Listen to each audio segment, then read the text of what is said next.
This is a TLC recording. Pride and Prejudice by Jane Austen. Chapter 7. Mr. Bennet's property consisted almost entirely in an estate of $2,000 a year, which, unfortunately for his daughters, was entailed in default of heirs male on a distant relation, and their mother's fortune, though ample for her situation in life, could but ill supply the deficiency of his. Her father had been an attorney in Meryton, and had left her £4,000.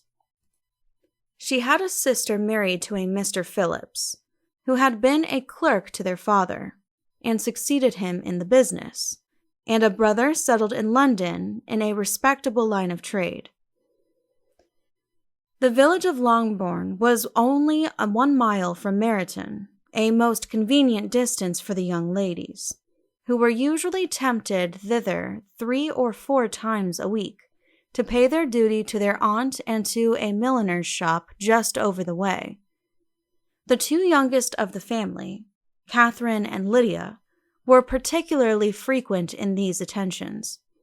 Their minds were more vacant than their sisters', and when nothing better offered, a walk to Meryton was necessary to amuse their morning hours and furnish conversation for the evening. And however bare of news the country in general might be, they always contrived to learn some from their aunt. At present, indeed, they were well supplied both with news and happiness by the recent arrival of a militia regiment in the neighborhood. It was to remain the whole winter, and Meryton was the headquarters. Their visits to Mrs. Phillips were now productive of the most interesting intelligence. Every day added something to their knowledge of the officers' names and connections. Their lodgings were not long a secret, and at length they began to know the officers themselves. Mr. Phillips visited them all, and this opened to his nieces a source of felicity unknown before. They could talk of nothing but officers, and Mr. Bingley's large fortune, the mention of which gave animation to their mother, was worthless in their eyes when opposed to the regimentals of an ensign. After listening one morning to their effusions on the subject, Mr. Bennet coolly observed, "From all that I can collect by your manner of talking, you must be 2 of the silliest girls in the country. I have suspected it some time, but I am now convinced." Catherine was disconcerted and made no answer, but Lydia, with perfect indifference, continued to express her admiration of Captain Carter and her hope of seeing him in the course of the day, as he was going the next morning to London. "I am astonished, my dear," said Mrs. Bennet, "that you should be so ready to think your own children silly. If I wish to think slightingly of anybody's children, it should not be of my own, however. If my children are silly, I must hope to be always sensible of it." "Yes, but as it happens, they are all of them very clever." "This is the only point, I flatter myself, on which we do not agree. I had hoped that our sentiments coincided in every particular, but I must so far differ from you as to think our 2 youngest daughters uncommonly foolish." "My dear Mr. Bennet, you must not expect such girls to have the sense of their father and mother. When they get to our age, I dare say they will not think about officers any more than we do. I remember the time when I liked a red coat myself very well, and, indeed, so I do still at my heart. And if a smart young colonel, with 5 or 6,000 a year, should want one of my girls, I shall not say nay to him. And I thought Colonel Forster looked very becoming the other night at Sir William's in his regimentals." "Mamma," cried Lydia, "my aunt says that Colonel Forster and Captain Carter do not go so often to Miss Watson's as they did when they first came. She sees them now very often standing in Clark's library. Mrs. Bennet was prevented replying by the entrance of the footman with a note for Miss Bennet. It came from Netherfield, and the servant waited for an answer. Mrs. Bennet's eyes sparkled with pleasure, and she was eagerly calling out while her daughter read. "Well, Jane, who is it from? What is it about? What does it say? Well, Jane, make haste and tell us. Make haste, my love." "It is from Miss Bingley," said Jane, and then read it aloud. "My dear friend, if you are not so compassionate as to dine today with Louisa and me, we shall be in danger of hating each other for the rest of our lives, for a whole day's tete-a-tete between two women can never end without a quarrel. Come as soon as you can on the receipt of this. My brother and the gentlemen are to dine with the officers. Yours ever, Caroline Bingley." "With the officers!" cried Lydia. "I wonder my aunt did not tell us of that." "Dining out," said Mrs. Bennet. "That is very unlucky." "Can I have the carriage?" said Jane. "No, my dear, you had better go on horseback, because it seems likely to rain, and then you must stay all night." "That would be a good scheme," said Elizabeth, "if you were sure that they would not offer to send her home." "Oh, but the gentlemen will have Mr. Bingley's chaise to go to Meryton, and the Hursts have no horses to theirs." "I had much rather go in the coach." "But, my dear, your father cannot spare the horses, I am sure. They are wanted in the farm, Mr. Bennet, are they not?" "They are wanted in the farm much oftener than I can get them." "But if you have got them today," said Elizabeth, "my mother's purpose will be answered." She did at last extort from her father an acknowledgment that the horses were engaged. Jane was therefore obliged to go on horseback, and her mother attended her to the door with many cheerful prognostics of a bad day. Her hopes were answered. Jane had not been gone long before it rained hard. Her sisters were uneasy for her, but her mother was delighted. The rain continued the whole evening without intermission. Jane certainly could not come back. "This was a lucky idea of mine indeed," said Mrs. Bennet, more than once, as if the credit of making it rain were all her own. Till the next morning, however, she was not aware of all the felicity of her contrivance. Breakfast was scarcely over when a servant from Netherfield brought the following note for Elizabeth. "My dearest Lizzie, I find myself very unwell this morning, which I suppose is to be imputed to my getting wet through yesterday. My kind friends will not hear of my returning home till I am better. They insist also on seeing Mr. Jones.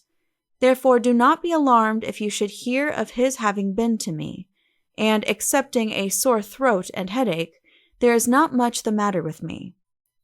Yours, N.C." "Well, my dear," said Mr. Bennet, when Elizabeth had read the note aloud, "if your daughter should have a dangerous fit of illness, if she should die, it would be a comfort to know that it was all in pursuit of Mr. Bingley, and under your orders." "Oh, I am not at all afraid of her dying. People do not die of little trifling colds. She will be taken good care of. As long as she stays there, it is all very well. I would go and see her if I could have the carriage." Elizabeth, feeling really anxious, was determined to go to her, though the carriage was not to be had, and as she was no horsewoman, walking was her only alternative. She declared her resolution. "How can you be so silly," cried her mother, "as to think of such a thing in all this dirt? You will not be fit to be seen when you get there."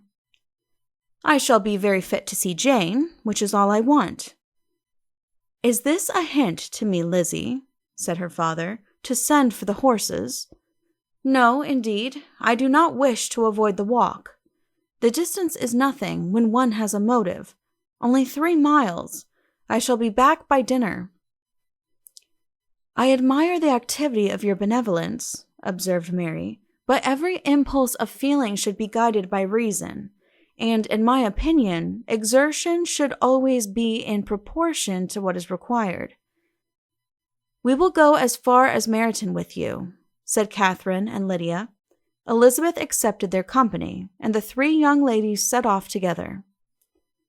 "If we make haste," said Lydia as they walked along, "perhaps we may see something of Captain Carter before he goes."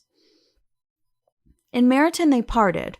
The two youngest repaired to the lodgings of one of the officers' wives, and Elizabeth continued her walk alone, crossing field after field at a quick pace, jumping over stiles and springing over puddles with impatient activity, and finding herself at last within view of the house, with weary ankles, dirty stockings, and a face glowing with the warmth of exercise.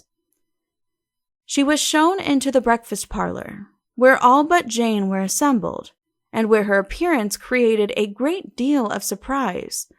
That she should have walked 3 miles so early in the day in such dirty weather, and by herself, was almost incredible to Mrs. Hurst and Miss Bingley, and Elizabeth was convinced that they held her in contempt for it. She was received, however, very politely by them, and in their brother's manners there was something better than politeness. There was good humor and kindness. Mr. Darcy said very little, and Mr. Hurst nothing at all. The former was divided between admiration of the brilliancy which exercise had given to her complexion, and doubt as to the occasions justifying her coming so far alone. The latter was thinking only of his breakfast. Her inquiries after her sister were not very favorably answered. Miss Bennet had slept ill, and though up, was very feverish, and not well enough to leave her room.